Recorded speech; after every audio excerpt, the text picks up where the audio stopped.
നമസ്കാരം. പെൺ നക്ഷത്രങ്ങൾ തിളങ്ങുന്ന റെഡ് കാർപ്പറ്റിന്റെ ഒരു ബ്യൂട്ടിഫുൾ എപ്പിസോഡിലേക്ക് എല്ലാവർക്കും സ്വാഗതം. So let's begin the show. This is red carpet. Red കാർപ്പറ്റിൽ നമുക്ക് ശ്രീജിത്ത് ഏട്ടനെയും സജിത ചേച്ചിയും ഇവിടെ ലഭിച്ചിട്ടുണ്ട്. അപ്പോൾ അവരുടെ കൂടുതൽ വിശേഷങ്ങളിലേക്ക് പോവാം. So let's welcome Sreejith Ravi and Sajitha Sreejith. Okay, അപ്പോൾ രണ്ടുപേർക്കും റെഡ് കാർപ്പറ്റിലേക്ക് ഒരിക്കൽ കൂടി സ്വാഗതം. ചേട്ടൻ അതായത് ഡബിങ്ങിന്റെ കാര്യത്തിൽ വരുമ്പോൾ സ്വന്തം നമ്മൾ ചെയ്യുന്നു, അത് ഓക്കെ. പക്ഷെ അച്ഛന് വേണ്ടിട്ട് ഡബ് ചെയ്തിട്ടുണ്ട്. അച്ഛന് വേണ്ടി 2 സിനിമയില്, 1.5 സിനിമയില് ശരിക്കും. അതായത് അശ്വാരൂഢന്റെ പകുതി അച്ഛൻ്റെ ഒരു സസ്പെൻസ് ക്യാരക്ടറായിരുന്നു അതിനകത്ത്. സായി ചേട്ടൻ്റെ അച്ഛനായിട്ടായിരുന്നു.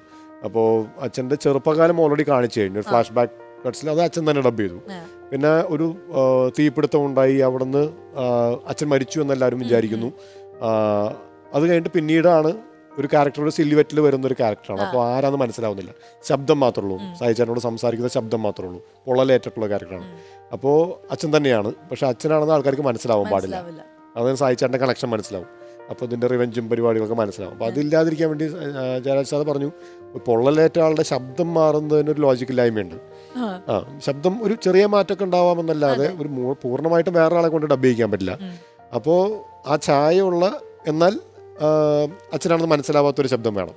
അങ്ങനെയാണ് എൻ്റെ അടുത്ത് ഡബ് ചെയ്യുമെന്ന് ചോദിക്കുന്നത്. അപ്പോൾ ഞാൻ ആദ്യം ഡബ് ചെയ്തപ്പോൾ സാറ് പറഞ്ഞു, അപ്പോൾ സാറിൻ്റെ ബൈ ദ പീപ്പിൾ ഞാൻ അഭിനയിച്ചിട്ടുള്ളതാണ്. അപ്പോൾ സാറ് പറഞ്ഞു, ഇത് ശ്രീജിത്ത് ചെയ്യുന്നപ്പോൾ അച്ഛൻ തന്നെ ചെയ്തു, രണ്ടും ഒരുപോലെ ഇരിക്കുന്നല്ലോ എന്ന് പറഞ്ഞു. അപ്പോൾ ഞാൻ പറഞ്ഞു, അപ്പം ഞാൻ എന്നിട്ട് മാറ്റിയിട്ട് അപ്പോൾ 80 വയസ്സായിട്ടുള്ള ക്യാരക്ടറിനാണ് ഞാൻ ഡബ് ചെയ്തത്. അപ്പോൾ കുറച്ച് ഹസ്കിയൊക്കെ കുറച്ച് റഫാക്കി സമയമെടുത്ത് അങ്ങനെ ചെയ്തതാണ്. അപ്പോൾ 40 വയസ്സിൻ്റെ അച്ഛനും ചെയ്തു, 80 വയസ്സിനെ ഞാനും ചെയ്തു. അങ്ങനെയാണ് ഡബ് ചെയ്തത്.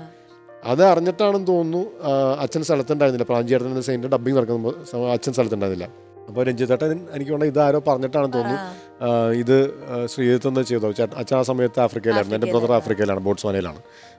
പെട്ടെന്ന് വരാൻ പറ്റിയില്ല. അപ്പോൾ ഒന്ന് ചെയ്തു നോക്കൂ എന്ന് പറഞ്ഞിട്ട് ഞാൻ പോയി ചെയ്തപ്പോൾ വലിയ കുഴപ്പമില്ല എന്ന് പറഞ്ഞിട്ട് അപ്പോൾ ആ പടം മുഴുവൻ ഞാൻ ഡബ് ചെയ്തു. പ്രാഞ്ചിയേട്ടൻ ഫുൾ ഞാനാണ് ഡബ് ചെയ്തത്. അത് പല ആൾക്കാർക്കും അറിയില്ല. അതെ, അതായത് ആ ക്യാരക്ടർ നമ്മൾ സിനിമയിൽ കാണുമ്പോൾ അത് അദ്ദേഹത്തിന്റെ സൗണ്ട് അല്ല എന്നുള്ള രീതിയിൽ ചെറിയ വ്യത്യാസം തോന്നും. എന്തെങ്കിലും ഓർമ്മയുണ്ടോ ആ സിനിമയിൽ പറഞ്ഞ ഡയലോഗ്? എന്തെങ്കിലും നമുക്കിപ്പോ ഒന്ന് റീക്രിയേറ്റ് ചെയ്യാൻ?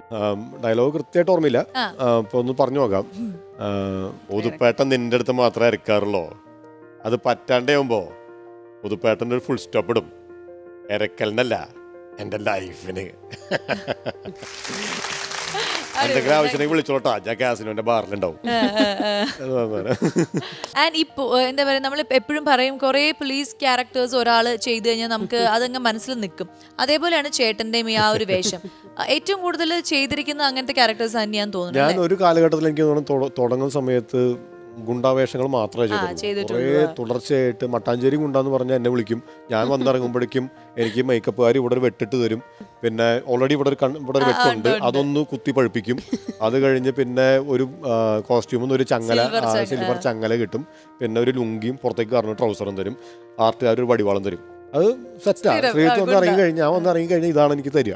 അപ്പോൾ അങ്ങനെ ഒരു കാലഘട്ടം കഴിഞ്ഞു. അപ്പം എനിക്ക് കുറേശ്ശെ ഇങ്ങനെ മടുത്തൊക്കെ തുടങ്ങി. അപ്പോൾ അത് പോലീസൊക്കെ കിട്ടിയെന്നൊക്കെ പറഞ്ഞ് ഞാൻ ആ സമയത്ത് ആലോചിച്ചിട്ടുണ്ട്. പിന്നെ പോലീസ് ഏതിലാണ് തുടങ്ങിയത് എനിക്ക് ഓർമ്മയില്ല.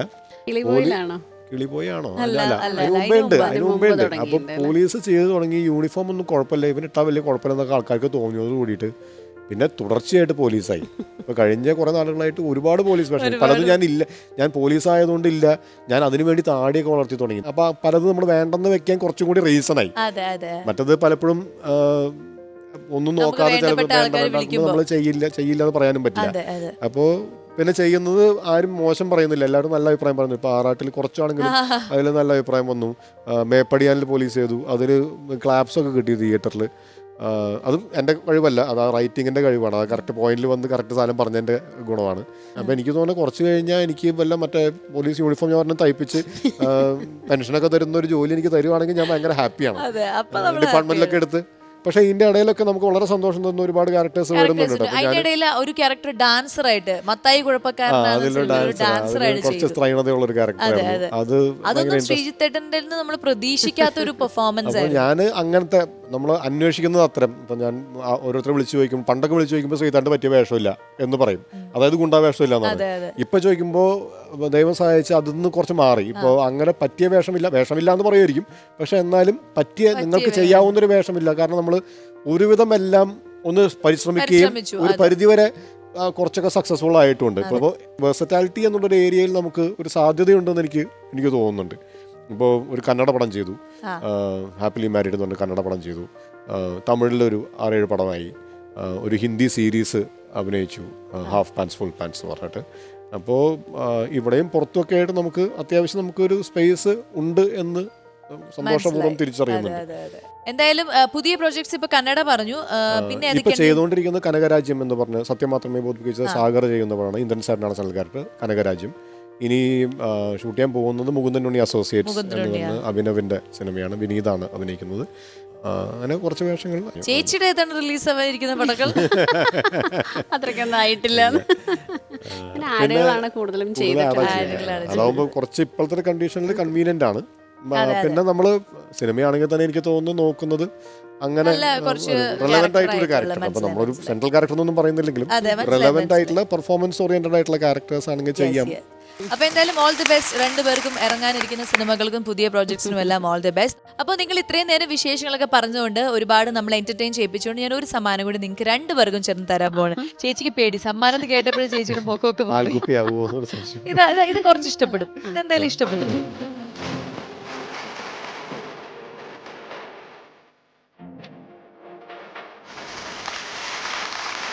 ഇനി നമ്മുടെ റെഡ് കാർപ്പറ്റിന്റെ അതിഥിയെ പെർഫോമറെ വിളിക്കാനുള്ള സമയമാണ്.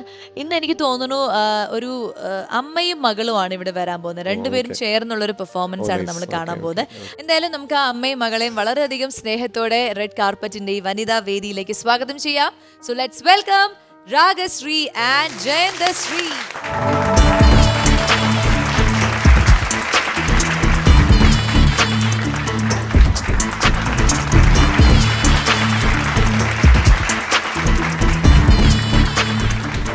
രണ്ടുപേർക്കും റെഡ് കാർപ്പറ്റ് ഫാമിലിയിലേക്ക് സ്വാഗതം. സുഖമായിട്ടിരിക്കുന്നോ? അമ്മയും മകളും കണ്ടാൽ തന്നെ അതേ ഒരു മുഖച്ഛായ, ഒരു വ്യത്യാസവും ഇല്ല രണ്ടുപേരും കാണുമ്പോൾ തന്നെ. അപ്പൊ പറയൂ, ആദ്യം അമ്മ എടുത്ത് ചോദിക്കാം. അതായത് ചേച്ചി ഒരു ഫ്ലൂട്ട് ആണ് നമുക്ക് ഇന്ന് പെർഫോം ചെയ്യാൻ പോണേന്ന് അറിഞ്ഞു, പക്ഷെ വയലിനും പഠിച്ചിട്ടുണ്ട് അല്ലേ? അപ്പൊ എങ്ങനെയാണ് ഈ ഒരു കരിയർ ചൂസ് ചെയ്തത്? എങ്ങനെ ഒരു ഇൻട്രസ്റ്റ് വരാൻ എന്താ കാരണം? ഫാദർ ഒരു ഫ്ലൂട്ടിസ്റ്റ് ആയിരുന്നു. ഫ്ലൂട്ടിസ്റ്റ് മാത്രമല്ല, വയലിൻ വായിക്കും, പാടും നന്നായിട്ട്, ഒരു മ്യൂസീഷ്യനായിരുന്നു. എല്ലാ വാദ്യങ്ങളും ഏകദേശം കൈകാര്യം ചെയ്യുമായിരുന്നു. എന്നാലും മെയിനായിട്ട് ഫ്ലൂട്ടായിരുന്നു. അപ്പോൾ കൊച്ചുകുട്ടിയായിരുന്ന ഞാൻ എന്നും കേൾക്കുന്നത് ഫ്ലൂട്ടിൻ്റെ നാദമായിരുന്നു.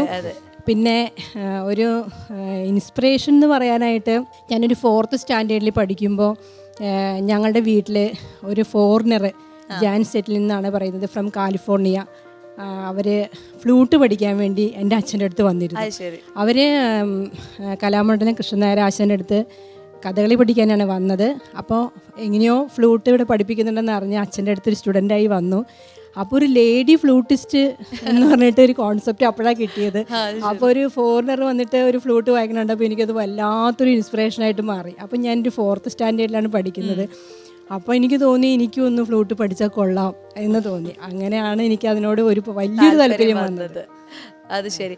രാഗശ്രീ എങ്ങനെയാണ്? അമ്മ ഫ്ലൂട്ട് വായിക്കുന്നത് കണ്ടിട്ടാണോ, അതെയോ രാഗശ്രീക്ക് വേറെ ആരെങ്കിലും ആണോ ഇൻസ്പിറേഷൻ ആയത്? ഫ്ലൂട്ട് വായിക്കുന്നതിൽ എൻ്റെ ഇൻസ്പിറേഷൻ അമ്മ തന്നെയാണ്. അമ്മ തന്നെയാണ്. ഞാൻ ആദ്യം പഠിച്ചത് വയലിനാണ്, പിന്നെ പതുക്കെയാണ് ഫ്ലൂട്ടിലേക്ക് വന്നത്. അപ്പൊ അതിന്റെ ഇൻസ്പിറേഷൻ എന്ന് വെച്ചാൽ അമ്മയും അപ്പൂപ്പനും ഒക്കെയാണ്. അപ്പൂപ്പനും അമ്മയാണ് എന്റെ ആദ്യ ഗുരുക്കന്മാര്. മൊത്തത്തിൽ സംഗീത ഒരു ലോകം തന്നെയായിരിക്കും ഇവരുടെ വീട്ടിലേക്ക്. എന്താ ചോദിക്കാൻ തോന്നുന്നത്? നല്ല രസമായിരിക്കും വീട്ടിൽ വൈകുന്നേരം പാട്ടുകളൊക്കെ ആയിട്ട്. ഞങ്ങളുടെ വീട്ടിലും ഭയങ്കര പാട്ടൊക്കെയാ, പക്ഷെ വേറെയാ. ഞങ്ങള് തെലുങ്ക് മറ്റേ ഭയങ്കര അന്തരീക്ഷമായിരിക്കും. നിങ്ങൾ രണ്ടുപേരും അതായത് കലോത്സവങ്ങളിലൊക്കെ പങ്കെടുത്തിട്ടുണ്ടാവും. അത് രാഗശ്രീയുടെ ജനറേഷനിലും ഉണ്ടാവും, ചേച്ചിയും അങ്ങനെ പങ്കെടുത്തിട്ടുണ്ടാവും. അപ്പോൾ എങ്ങനെയാണ് ആ സമയത്ത് ഒരു യൂത്ത് ഫെസ്റ്റിവൽ എങ്ങനെയായിരുന്നു കലോത്സവങ്ങൾ? ഇപ്പോഴത്തെ ഈ ഒരു കാലഘട്ടത്തിൽ നിന്ന് ഒരുപാട് വ്യത്യാസം ഉണ്ടായിരുന്നു. ഞങ്ങളുടെ ഒരു കാലഘട്ടം എന്ന് പറയുമ്പോൾ ഒരു 80s ആണല്ലോ. അപ്പോൾ ആ ഒരു കാലഘട്ടത്തിൽ എന്ന് പറയുമ്പോൾ സ്കൂൾ യുവജനോത്സവം ബോയ്സ് സെപ്പറേറ്റ്, ഗേൾസ് വേറെ, അങ്ങനെയായിരുന്നു. അപ്പോൾ ആ കാലഘട്ടത്തില് എൻ്റെ ഓർമ്മയിൽ ഗേൾസ് ആരും വന്നിട്ടില്ല ഫ്ലൂട്ട് വായിക്കാൻ. അതുകൊണ്ട് തന്നെ ഒരു ഗേൾ ഫ്ലൂട്ടിസ്റ്റ് എന്ന് പറഞ്ഞിട്ട് ഞാനാണ് ആദ്യം വേദിയിൽ വന്നിരിക്കുന്നത്. രാഗശ്രീ എങ്ങനെയാണ് യൂത്ത് ഫെസ്റ്റിവൽസ് ഒക്കെ? ഞാൻ സ്കൂൾ കാലഘട്ടം വരെ വയലിനിൽ മിക്കപ്പോഴും ഫസ്റ്റ് പ്രൈസ് ഒക്കെ ഉണ്ടായിരുന്നു. പിന്നെ കോളേജ് കാലഘട്ടത്തിൽ എനിക്ക് അമ്മയെ പോലെ പാർട്ടിസിപ്പേറ്റ് ചെയ്യാൻ പറ്റിയിട്ടില്ല. വളരെ അപൂർവമായിട്ട് ഞാൻ പാർട്ടിസിപ്പേറ്റ് ചെയ്തിട്ടുള്ളൂ. അത് ശരി. എന്ത് ചെയ്യണു? ഇപ്പോൾ ഞാൻ MA കഴിഞ്ഞു. 2 മാസം മുമ്പാണ് റിസൾട്ട് വന്നത്. റിസൾട്ട് എന്തായിരുന്നു? ഫസ്റ്റ് റാങ്ക് ആയിരുന്നു. അടിപൊളി, ഗ്രേറ്റ്. അപ്പൊ MA ഫസ്റ്റ് റാങ്കോട് കൂടി പാസ്സായിരിക്കുകയാണ്. ഒരു പാക്കറ്റ് മിഠായിയൊക്കെ കൊണ്ടുവരാനായിരുന്നു. നമുക്ക് കൂടെ വന്നിരിക്കുന്ന അദ്ദേഹത്തെ കൂടെ പരിചയപ്പെടാം. അച്ഛനാണ്. നമസ്കാരം. അപ്പൊ പറയൂ, വീട്ടിലൊരു അന്തരീക്ഷം എങ്ങനെയായിരിക്കും? രാവിലെ എണീറ്റ് കഴിഞ്ഞാൽ തന്നെ കേൾക്കുന്ന ശബ്ദങ്ങളൊക്കെ എന്തൊക്കെയാണ്? എങ്ങനെയാണ് രാവിലെ?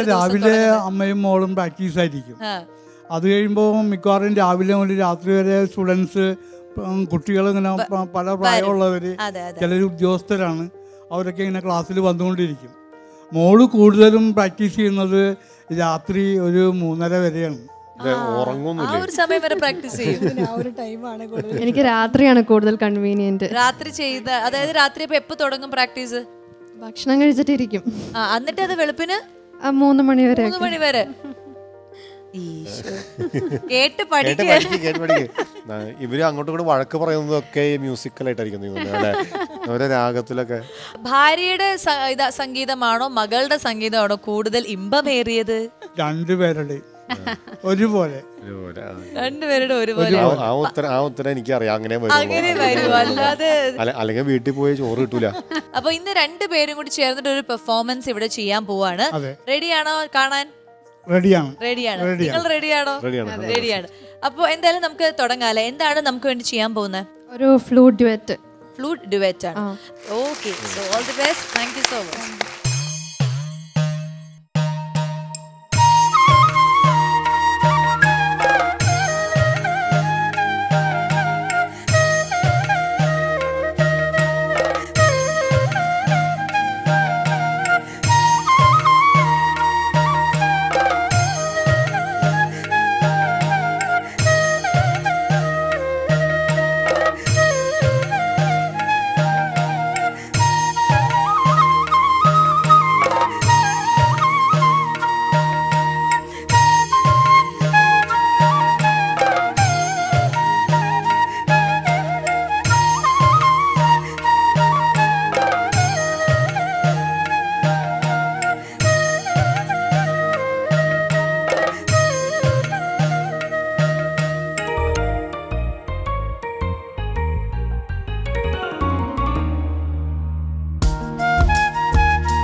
ഗംഭീര പെർഫോമൻസ് ആയിരുന്നു. നല്ല സോങ് സെലക്ഷൻസ് ആയിരുന്നു. അതിങ്ങനെ കേൾക്കുമ്പോൾ തന്നെ ഭയങ്കര ഒരു റിലാക്സേഷൻ, ഒരു മെഡിറ്റേഷൻ മൂഡിലേക്കൊക്കെ ഞങ്ങളെ കൊണ്ടുപോലത്തെ ഒരു ഫീൽ ആയിരുന്നു. അടിപൊളിയായിരുന്നു. അമ്മയും മകളും രണ്ടുപേരും തകർത്തു അല്ലെ? ശ്രീജിത്തേട്ട എന്താ പറയാനുള്ളത്? ഒന്നും പറയാനില്ല. അതിനകത്ത് എന്താ പറയാ, ഇത് ഇങ്ങനെ നമ്മളൊരു ഈ പരിപാടിയിൽ ഇതുവരെ നമ്മൾ പറഞ്ഞതൊക്കെ പെട്ടെന്ന് അതൊന്നും ഇല്ലാണ്ടായിട്ട് ഇത് മാത്രമായി. എനിക്ക് തോന്നുന്നു നമ്മള് വേറെ കുറേ കാര്യങ്ങൾ, സിനിമയും എന്റർടൈൻമെന്റും കലാപരിപാടികളും ഗംഗയും നകുലനും ഒക്കെ ഒറ്റയടിക്ക് അങ്ങനെ ഇല്ലാണ്ടായിട്ട് ഇവര് അമ്മയും മകളും മാത്രമായി മ്യൂസിക് മാത്രമായി. Thank you. അപ്പൊ എന്തായാലും നല്ലൊരു പെർഫോമൻസ്, നല്ല എന്താ പറയാ, ഒരു മനസ്സിന് സംതൃപ്തി നൽകുന്ന ഒരു പെർഫോമൻസ് നമ്മുടെ പ്രേക്ഷകർക്കും ഞങ്ങൾക്കൊക്കെ നൽകിയതിന് നിങ്ങൾക്ക് ഞങ്ങളുടെ റെഡ് കാർപ്പറ്റിന് വക ഒരു സമ്മാനം ഉണ്ട്.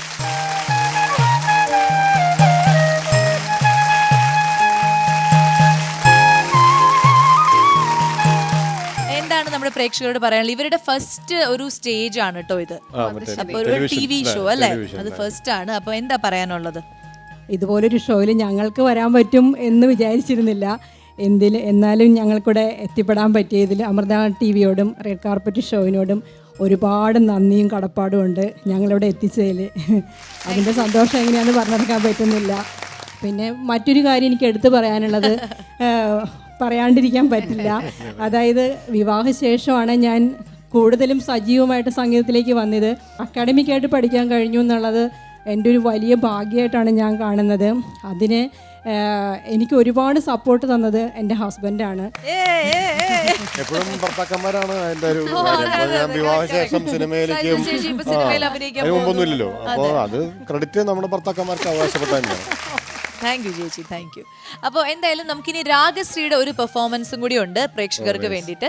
എന്തായാലും അതോടുകൂടി നമ്മൾ ഇന്നത്തെ എപ്പിസോഡ് വൈൻഡപ്പ് ചെയ്യാണ്. സോ നിങ്ങളുടെ വിശേഷങ്ങൾക്കും നിങ്ങളുടെ എല്ലാ സഹകരണത്തിനും ഒരുപാട് നന്ദി. ഇനിയും നമ്മുടെ പ്രോഗ്രാമിൽ എപ്പോഴെങ്കിലും ഒക്കെ വരിക. ഹാപ്പി ആണെന്ന് വിശ്വസിക്കുന്നു. എന്തായാലും അടുത്ത എപ്പിസോഡിൽ പുതിയ കലാകാരികളും പുതിയ അതിഥികളുമായിട്ട് നമ്മൾ കാണാം. So keep watching us. Till then, take care and bye bye. This is Red Carpet.